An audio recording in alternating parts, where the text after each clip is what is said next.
NCP কি ৮-১০টা যে রাজনৈতিক দল আছে সেই রকমই কিছু হতে যাচ্ছে ভবিষ্যতে ট্র্যাডিশনালি, নাকি নতুনত্ব কিছু আছে? আপনি কাজ করতে গিয়ে কি পেয়েছেন বা আপনার কি বলার আছে একজন কর্মী হিসেবে? আসলে না, নতুনত্ব তো অবশ্যই আর আর আর 10টা দলের মতো নয়। আমার এনসিপি তো আসলেই তারা নতুন বন্দোবস্ত চায়, বাট এনসিপির যেটা আমি এখন যেমন আবার এনসিপি একটা জায়গায় কিন্তু এসছে, এনসিপি বসন্ত চলছে, সবাই আসছে, কিন্তু এনসিপির কিন্তু একটা স্ট্রাগল ছিল, যে স্ট্রাগলে আমার কাছে মনে হচ্ছে সবাই বলেছে যে তোমরা যাও আগাও, আছি পিছনে, কিন্তু কেউ সামনে আসতে চায় নাই, ভয় পেয়েছে সামনে কোন দল ক্ষমতায় আসে।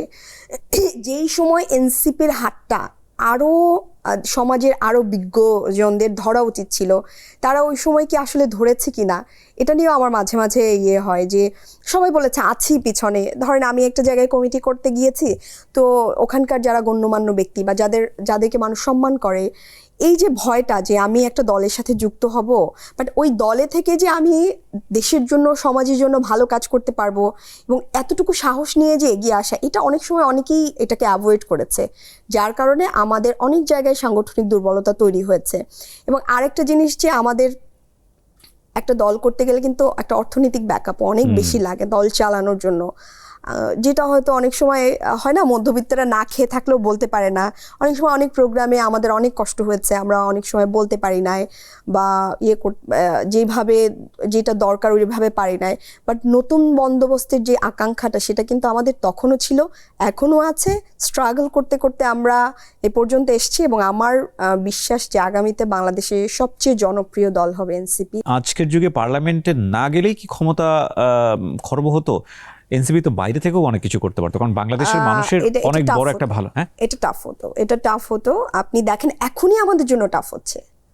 আপনার কাছে মনে হয় না যে এখনই আমরা এই যে সংস্কার ইস্যুতে, গণভোটের ইস্যুতে আমরা যে চাওয়াটা একদম সবার চাওয়া, বাংলাদেশের 70% মানুষের যে চাওয়াটা, সেই চাওয়া 70% মানুষের হ্যাঁ সহ আমরা আগাতে, কারণ কি সে পুরনো পলিটিক্যাল যে ধারাটা সেটা কিন্তু সম্পূর্ণ চলে এসছে।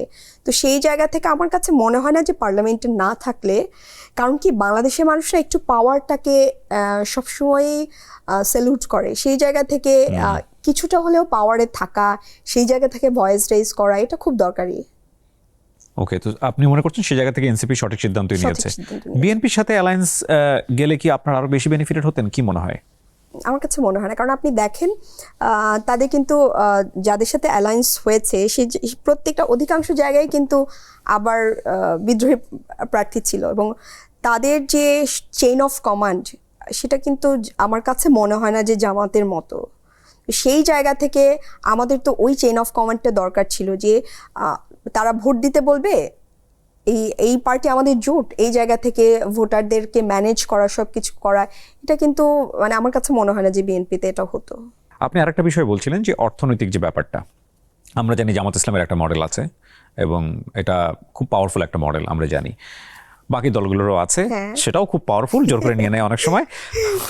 ওকে, বাই দ্য ওয়ে, এটা কেটে দিবেন না, কেন কেটে দিবেন? না, কেন কেটে দিবেন বলেন? বিষয়টা তো আসলে কাগজে কলমে না, বাট আমরা জানি যে এই প্রথাতেই রাজনৈতিক দলগুলো চলে, somehow they get the fund এবং এটা তাদের চালিকা শক্তি। এনসিপির এখানে আসলে কোন মডেল ফলো করবে?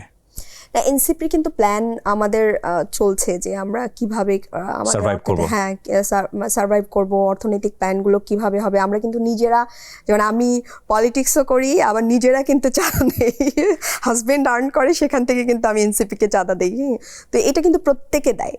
আচ্ছা, আমাদের যারা কেন্দ্রীয় কমিটিতে আছেন, নতুন যারা এসেছেন তারা নতুন কিছুদিন আগে, কিন্তু পুরনো যারা আছেন তারা কিন্তু প্রত্যেকেই এনসিপি কে হচ্ছে ডোনেট করে। এটা কি মানে কর্মী হলে ডোনেট করতে হয় এরকম কিছু নাকি? আমরা কেন্দ্রীয় কমিটি থেকে সবাই সবার মতো ডোনেট করি। বাট এটা তো খুব অল্প কিছু অর্থ, পুরো বাংলাদেশে কভার করার মতো না। এই জন্য আমরা কিছু পলিসি ডেভেলপ করার চেষ্টা করছি এবং বিভিন্ন জায়গায় এটা নিয়ে আমাদের অর্থনৈতিক পলিসিটা কি হবে এটা নিয়ে আমাদের কাজ চলছে। এটা হয়তো আগামীতে প্রকাশও হয়ে যাবে। আওয়ামী লীগ বা ছাত্রলীগ, যেগুলো বর্তমানে নিষিদ্ধ আছে, তারা রাজনীতিতে সক্রিয় হওয়া, তারা ফিরে আসা, তাদের ব্যাপারে বর্তমান সরকারের ভূমিকা, এসব কিছু নিয়ে আপনি বলতে চান? না, আওয়ামী লীগ তো আসলে আজকেও দেখলাম যে আওয়ামী লীগ মিছিল করছে, তো এগুলো নিয়ে আসলে স্পেসিফিক থাক বাদ দেন। না, কারণ আওয়ামী লীগ যদি ফিরে আসে বা আওয়ামী লীগ যেভাবে আসছে, তাহলে প্রথম আওয়ামী লীগ ফিরে টার্গেট আসবে না। হ্যাঁ, আওয়ামী লীগ ফিরে আসবে না। কেন বলছেন? আওয়ামী লীগের তো আওয়ামী ফিরে লীগ আসার ফিরে রাইট আছে, আসার কোনো চান্স নাই। দল হিসেবে তো আওয়ামী লীগের ডেফিনেটলি রাইট আছে যে আওয়ামী লীগ না না না, আওয়ামী লীগ আসলে একটা সন্ত্রাসী সংগঠন হয়ে গেছে, এবং ছাত্রলীগ একটা সন্ত্রাসী অঙ্গ সংগঠন। তো কোনো সন্ত্রাসী অঙ্গ সংগঠনকে তো আসলে বাংলাদেশে স্পেস দেওয়ার কোনো সুযোগ নাই। সরকার এই বিষয়ে যে ভূমিকা পালন করছে সেটা কি যথোপযুক্ত ভূমিকা পালন করছে? আমার কাছে মনে হয় আরেকটু আমরা স্ট্রিক্ট হতে পারি। যেমন আজকে আসলে কি আপনি দেখেন, আইনি সরকার দায়িত্ব নেওয়ার পর থেকে আমরা কিন্তু আইন শৃঙ্খলায় বেশ পিছিয়ে গেছি। তো সেই জায়গা থেকে সরকারের যে স্বরাষ্ট্রমন্ত্রীর যে দায়িত্ব, উনি যদি ওনার দায়িত্বটা পালন করেন তাহলে মনে হয় আরেকটু আমরা সব বিষয়েই আরেকটু দেশটাকে সুন্দর করে আগানো যায়। যেমন ন্যায় বিচারের ক্ষেত্রে, বিচার ব্যবস্থার ক্ষেত্রে, কিন্তু উনি তো ওনার কাজ রেখে উনি হয়তো অন্য কিছু কাজ করছেন, যেটা আমরা বলছি না, জনগণও বলছে, শুধু আমি বলছি না। তো সেই জায়গা থেকে স্বরাষ্ট্রমন্ত্রী যদি আরেকটু নিজেকে এই সব কাজের দিকে মনোযোগ দেন, মানে গণভোট বা এই সংস্কার এগুলোকে না হওয়ার জন্য যে উনি যে এফোর্টটা দিচ্ছেন, গণভোটে বা সংস্কার না হওয়ার জন্য যে এফোর্টটা দিচ্ছেন, ওটা যদি একটু বাংলাদেশে আইন শৃঙ্খলা পরিস্থিতি নিয়ন্ত্রণের দিকে দেখেন তাহলে একটু ভালো হয়।